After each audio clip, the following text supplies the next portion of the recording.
Because Grammar Fun Day is a whole class activity, it's especially useful for addressing issues that span multiple papers and might indicate that the trouble lies not with my students' writing, but with my teaching methods.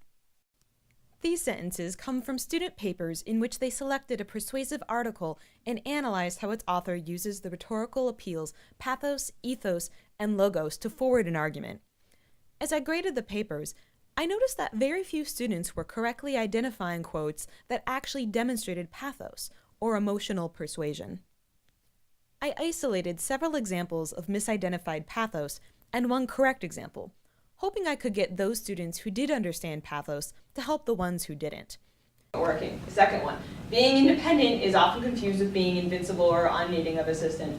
Third one, these are the tragic, untold tales of racehorses, beloved among Americans, but suffering the routine brutality that cows endure at slaughter. Fourth one, traditional signifiers of adulthood tend to come later these days, thanks to the sexual liberation and assisted reproductive technologies. Dan. The third one. Why the third one? Because it has a lot of adjectives. Brutality brings emotion to it. A lot of emotion. Tragic. Brutality, slaughter, endure at slaughter. Okay, yeah.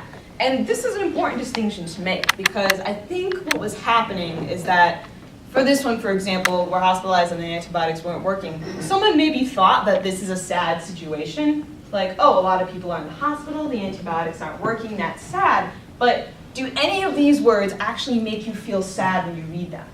They don't show the audience. Right. That would make you feel sad, like this. These are tragic, untold tales, brutality, routine brutality. They're not just happening, it's suffering, right?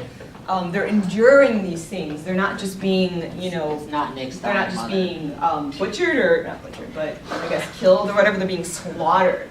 These are very emotive words. Even when you read them, you can't escape putting more emphasis on them with your voice.